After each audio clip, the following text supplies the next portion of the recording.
Support comes from the Missouri Forest Products Association, saluting Earth Day on April 22nd with an ongoing commitment to help offset carbon emissions with sustainable harvesting of Missouri forests. Details at choosewood.com. Welcome to St. Louis on the Air. I'm Sharon Stevens. St. Louis County Executive Steve Stenger has resigned. This follows an announcement this morning from the U.S. Attorney's Office that he has been indicted for a pay-to-play scheme. Federal charges of bribery, mail fraud, and theft of honest services. There is still much more to come, including an emergency meeting of the County Council tonight at 6 p.m. Joining me in studio to discuss all of this morning's news is St. Louis Public Radio reporter Jason Rosenbaum. Hi, Jason. Hello. Washington University law professor Peter Joy. Hello. Hello, it's a pleasure to be here. And University of Missouri St. Louis political scientist Dave Robertson. Hi there. Hi, happy to join you. Glad to have you all here. Thank you so much. And I'd also like to invite into today's conversation our listeners, so you can give us a call at 314-382-8255. That's 314-382-TALK. Or send us a tweet at STL On Air or an email to talk@stlpublicradio.org. Okay, first of all, let us talk about what happened this morning. Actually, part of this didn't happen this morning. It happened last week, didn't it? It happened on Thursday. According to the U.S. Attorney's press release, Stenger was indicted on the charges you just mentioned, honest service bribery and mail fraud, on Thursday. And I would say maybe an hour and a half after this news broke. Let me back up for a second. Reporters like myself have been hearing rumors that this indictment was coming on Friday, and a lot of us were bracing for that possibility. It didn't happen, or at least it wasn't announced on Friday. But we had gotten a sense, because there had been a subpoena of county government, and because, the allegations of pay-to-play had been swirling around Stenger for years, that something was going to happen pretty quickly. And that quickly happened on this morning. And then soon after that, I received a letter from a member of county government saying that Stenger had resigned immediately around, 10:45. So all this happened very quickly, and I think it's fair to say that we are in unprecedented times in St. Louis County government. I'm sure that Professor Robertson can attest to that. Right. I can't remember a time when we've had an experience like this, although they have had such experiences nearby in states like Illinois, my home state. We haven't experienced it in the county, and we're in new grounds right now trying to figure out where we're going to go.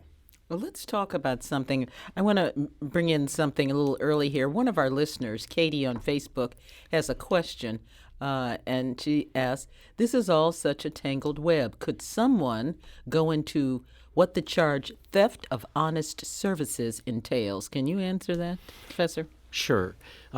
The concept of honest services means that if somebody holds an elected or appointed office, they're a public servant and they owe their services to the people, and that they shouldn't trade on those services by taking a bribe or some kind of payoff to do something for someone else, because they're not working in the people's interests. So that's the easiest way, I think, to talk about theft of honest services. Basically means not doing what you were elected to do in the case of somebody who's an elected official, and trading on your position to get some gain for yourself in return for doing something for someone else. Do we know yet, besides the fact that he's resigned, is he going to face charges? I mean, yeah. Much more to come. I mean, from looking at the U.S. Attorney's press release, he could face up to 20 years in jail and a $250,000 fine. And I would have to imagine that even if he strikes a plea deal, jail time is in the offing here. I don't see a situation where the resignation leads to no jail time, given the seriousness of the charges, and given I'm still flipping through this indictment now, given how much evidence that they potentially have. Forget about his political career. His political career was kind of spiraling downward anyways. I could see him going to jail for several years, if not more. I don't know. Well, It's hard to the one predict. thing, the one thing I've learned from experience is predicting what the outcome of an indictment is not something that you're going to at least be batting even 300 with. So I wouldn't predict what the ultimate outcome is. The one thing I would predict, though, is that I know that Mr. Stenger has legal representation, and I am sure that his lawyer has already been talking with the U.S. Attorney's Office, and for all we know, there already may be some potential plea in the works. So I'm not saying that I have any particular knowledge of that, but I wouldn't be surprised if we learn more about what's the next step in this, even in a relatively short period of time. Okay.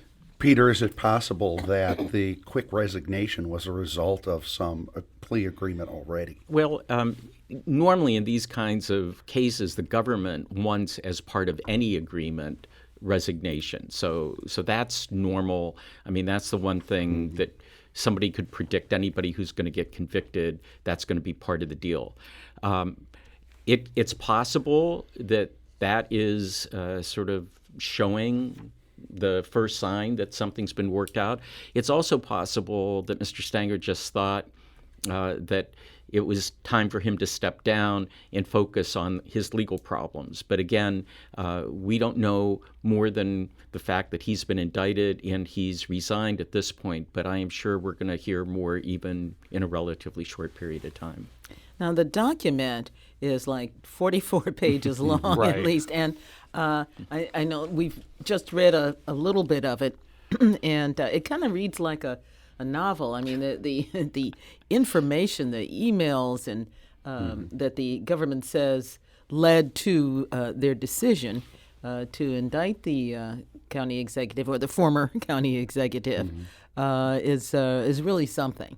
Right, and I think we haven't seen the emotional wave that follows us. The word indictment is kind of soulless, but wait till people see on their TV screens some of the texts that are in this indictment. They're going to be seeing Stenger in a very different light. I want to put this into context. Like, can you give us an example? Yeah, I mean, on page 11, this is not a text, but this is a paraphrase. Stenger also discussed the proposed consulting contract, referring to a campaign donor that he had talked about getting county business to, with Sheila Sweeney, the chief executive officer of SLEDP. I believe that's the St. Louis Economic Development Partnership. Stenger made it clear that John Rallo, the person I was referring to before as the donor, was a, quote, donor, and directed Sweeney to make sure Rallo and Cardinal Consulting got a consulting contract. Like, if there's evidence to that, that's about as open and shut case as you get. Yeah, one thing that I'll say is, especially in recent years, the theft of honest services charge, the government has lost a number of the cases because although they could show that somebody received gifts or donations, and they could also show that the person making the gifts or donations benefited in some way, what they couldn't do is connect the dot that the public servant was directing somebody to do a quid pro quo. And as I just briefly looked at the indictment, but there's a lot, some of which may be taken out of context, but there's a lot that shows that there seems to be quid pro quo going on in lots of different ways. But again, as I said, we're seeing something that's selective, certain conversations or emails, and we don't have the whole picture yet. So I wouldn't rush to judgment, but it does look pretty bad. Let's talk about the mail fraud charge. What's involved in that? What's entailed in that, the mail fraud charge? Well, actually, it's using the mail to perpetuate some kind of criminal activity. So it's not so much mail fraud, but it's kind of, you're not supposed to use the mail for criminal activity. And so that's what the basis of that is. All right, let's go ahead, Jason. I was just going to put this into context a little bit, which you may be transitioning to anyways, but I think there's a lot of irony in this news because Steve Stenger's entire reason for being county executive was on a platform of cleaning up county government and trying to do away with what he saw as corruption in the Charlie Dooley administration. And Charlie Dooley, after he lost to Steve Stenger in the primary, was very upset about that messaging because he felt like it was racially tinged and that accusing a black politician like Dooley of corruption had an outsized impact compared to a white politician being accused of corruption. The other irony is that he used Eric Greitens to attack his Democratic primary opponent in 2018, Mark Mantovani, who had given Greitens campaign contributions. And from talking with people of all sides of the political spectrum, I have not found a politician who was more reviled than Steve Stenger. And in some ways, It's like he had no friends? he had no friends. And in some ways, he was more unpopular than Greitens and did a lot of things that Greitens was accused of doing, like for example, these pay-to-play allegations. We have some callers. You know, people have a lot of questions, yeah. just like we do. And I think our first caller is Simon from Creve Coeur. And Simon, are you there? Yeah. Hi, welcome to the program. And what is your question? Yeah, so I'm hearing that the council will likely select one of their own, and this is something that just personally frustrates me. I'm not an individual that feels very confident in the county council. I'm hearing that perhaps it'll be Councilman Page or even Councilwoman Ebby that might be selected as Stanger's successor. I'm really troubled, and I'd be interested to hear. I'm just troubled by the idea that the council gets first dibs in a sense on this open position. It's just troubling. I'd like to hear what your panelists could comment on that. Okay, Jason, why don't you take that first? Yeah, if you read the county charter, the county council is entrusted with choosing a county executive replacement if there's a vacancy. They don't have to choose a member of the county council. They could choose any Democrat because it has to be the member of the party of the former county executive. So, like, for example, when Buzz Westfall died in, I believe, 2003, I think so. They chose Charlie Dooley to be his replacement. I definitely know that there's a lobbying push to get Mark Mantovani as the replacement. Mantovani, as I mentioned before, ran against Stenger and narrowly lost to him in 2018. But from talking with people kind of before this happened, I'm not getting a sense that he is a serious option compared to Page or Irby. If I had to guess, and this is all speculation, if Sam Page wants the job, then I think he'd be the favorite to serve until through 2020, and there would be a primary election and a general election in 2020. If he doesn't want it, and that's a big if because Page is an anesthesiologist and has a very lucrative day job, I would have to imagine there's going to be some thought about giving it to Irby, who, if she was picked, would not only be the first female African-American county executive, I believe she would be the first female countywide official ever. I don't think there's been a countywide official who's a woman in the history of St. Louis County. I could be wrong about that, but there's certainly never been a woman as county executive before. Okay. Right. Dave? I think the justification, first of all, of having the council choose an interim successor, remember this person is going to be up for election in 2020, is that they, first, have been elected by the people themselves, and second, are in a position to know what the internal workings of the county are more than many would be. And so they feel that the council would be more apt to choose someone with some familiarity with the policy decisions that are ongoing. Now, the other thing politically is that Stenger, as Jason has said, managed to unify all sides against him. And so under those circumstances, it's probable that the council can hold it together for a consensus vote this evening. But stay tuned because anything can happen in this game. Okay, we're going to take a break just a second. Hold on. We do need to take a break, but we'll be back in just a moment. And we're talking about the breaking news that St. Louis County Executive Steve Stenger has resigned after being indicted by federal prosecutors.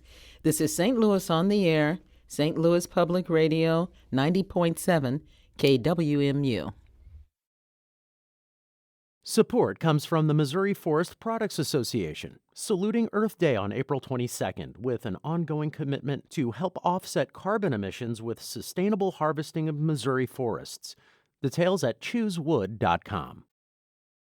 Okay, we are back. One of our listeners just sent us an email and he asks, will the county council board president become the interim county executive or will they have to hold a special election?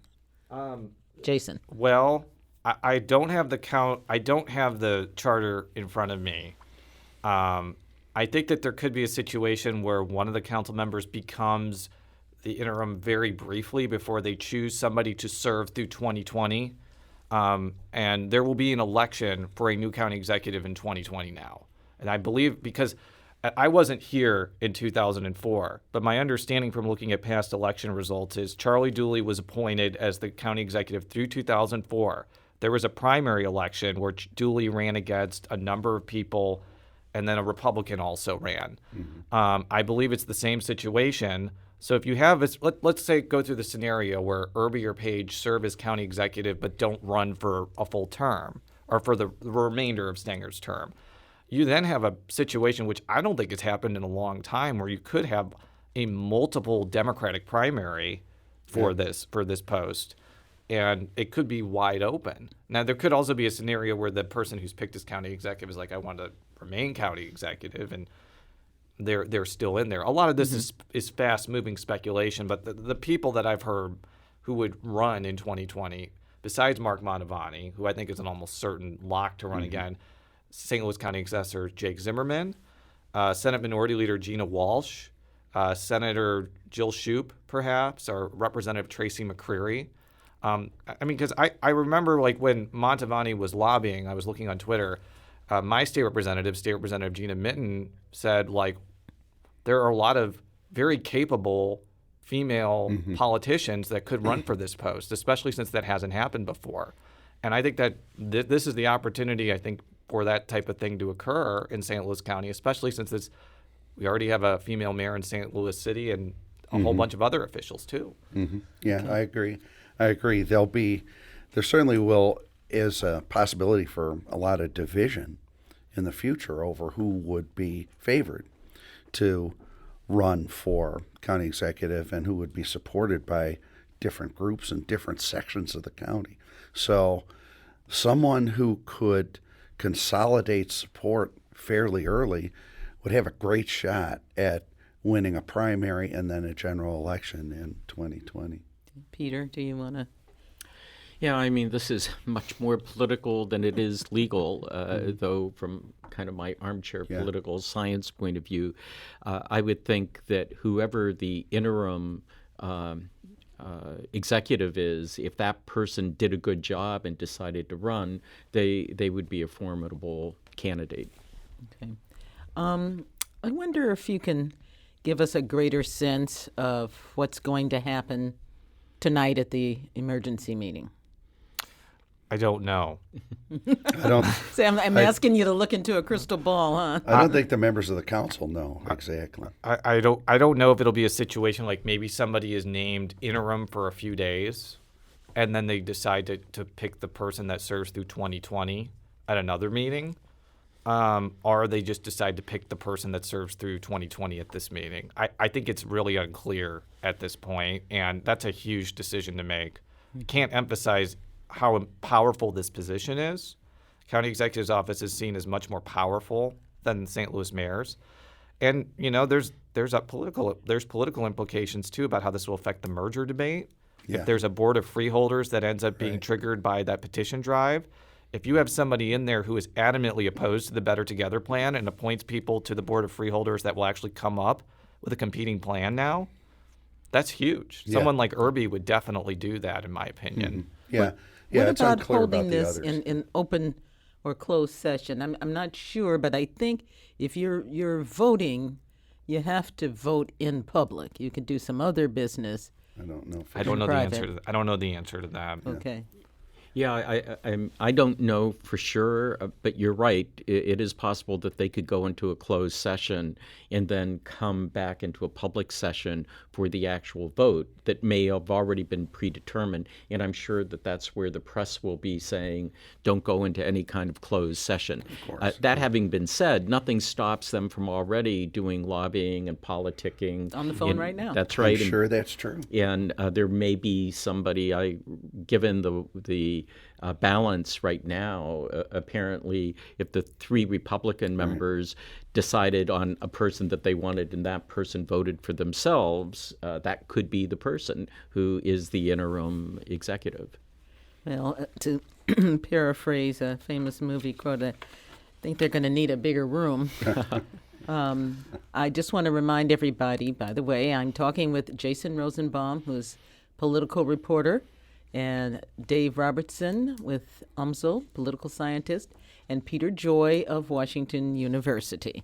What are we looking at, do you think, in terms, I mean, there is something definitive in terms of a date, we know that, but what are we looking at in terms of all of this coming together so that they can continue to conduct business? I think that's one of the reasons why they have to have a meeting tonight. According to Page's statement, which I just saw on Twitter, I guess there's technically no interim county executive right now. So they need to meet tonight in order to end that uncertainty. It's not like in other offices where there's like a vice president that immediately takes over. Right. There's no such, I mean, I think there may be, like maybe one member of the council does it temporarily before they do an interim, but Might that be Sam Page? I don't know if it would be Sam Page or Hazel Irby. It's one of the two, either the most senior member or the council chairman. I mean, I think the chair, or at least calls the meeting. yeah. So I don't know I mean, I have read that in the charter before. I don't have it in front of me to definitively answer that question, but that's why they have to have a meeting to say, this person is at least county executive for a few days, or they make the decision through 2020. Because the reason it's kind of unusual is you need 24-hour notices before a meeting like this. Mm-hmm. And I think that according to what I read in that statement, they have to do this for continuity's sake. Okay. This is for Peter. Okay. Do we have a sense of how the investigation played out? Were there phone taps? I mean, all of that is in that 44-page document. There's a lot in the 44 pages, but it is unclear how some of these conversations took place. I mean, it could be that going back, and I think the first ones are going back to definitely 2015, and there may have even been something earlier, that there was already, either because of this investigation or somehow some related investigation, a wiretap that had been authorized by a judge.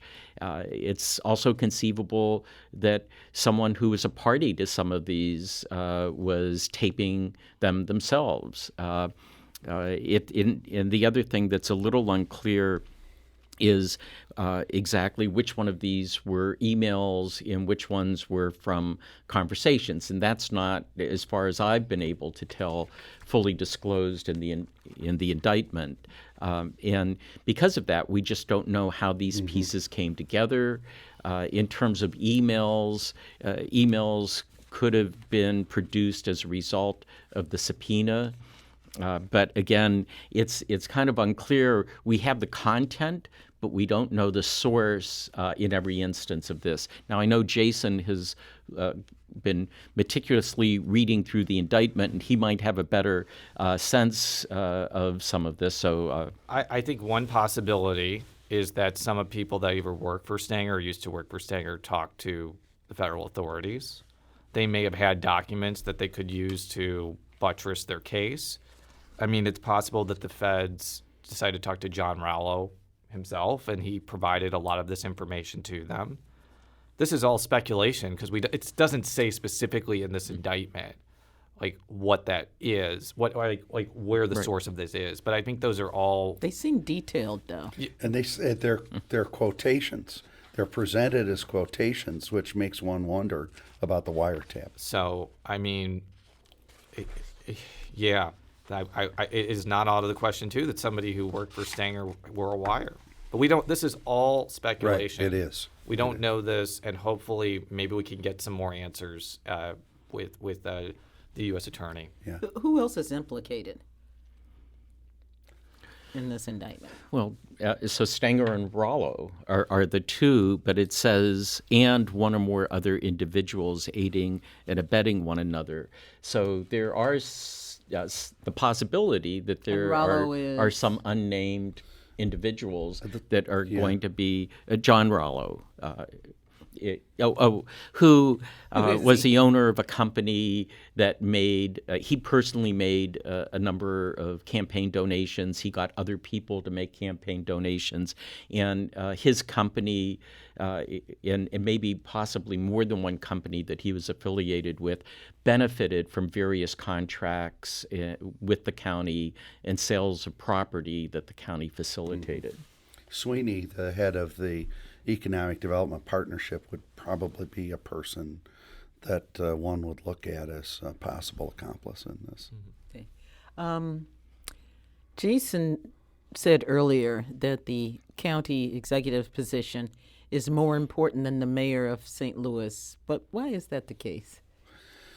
Well, the mayor is somewhat dependent on others for the budget, for budgeting, and although the county executive has some limitations, really the county executive has more power over the budget than does the mayor of the city, and the budgeting is the kind of nervous system of government.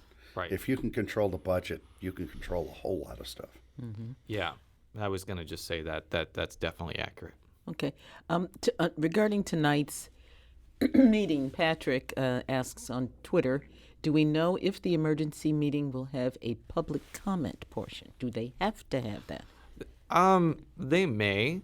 I think that the last time that there was an emergency meeting to deal with how the aforementioned subpoena was going, there was no public comment. I think that's not out of the question, but I don't think it's necessarily required.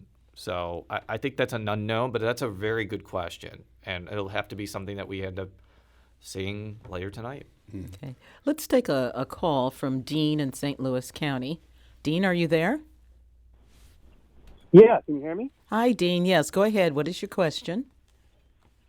Well, my question is, this process has really sort of shone a light on a lot of personalities, Steve Stenger and council members and so on. And, I wanted to get the panelists' thoughts about how this process has unfolded and how it's actually impacted St. Louis County's ability to govern, like on important stuff, like public health and public safety and the opioid crisis, and how this unfortunate turn of events might impact those efforts.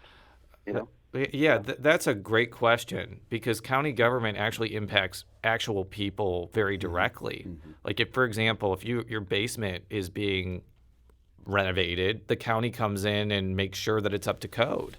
They also have the aforementioned public health services. They fix roads. They handle a lot of important services that ordinary people have to do. And from what I've been told by council members through this entire skirmish, crisis, whatever you want to call it, they've emphasized that county government is actually functioning pretty normally, because a lot of the people that are in county government are like career employees that do certain things for the people of St. Louis County, kind of removed from politics. And I would expect that to continue, but I also think that the change in leadership will affect actual function of county government, just because the county executive, as Professor Robertson mentioned before, is a very powerful office, and also the perception.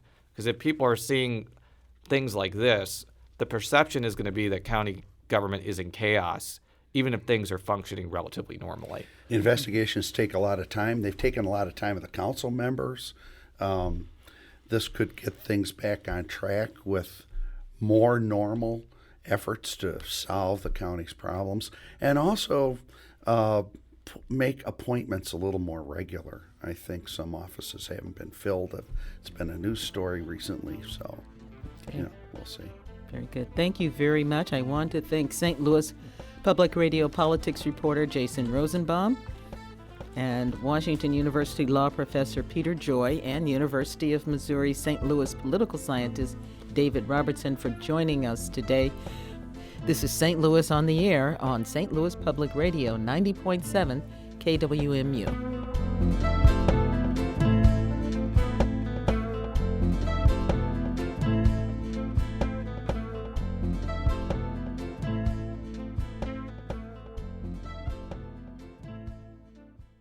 Support comes from the Missouri Forest Products Association, saluting Earth Day on April 22nd with an ongoing commitment to help offset carbon emissions with sustainable harvesting of Missouri forests.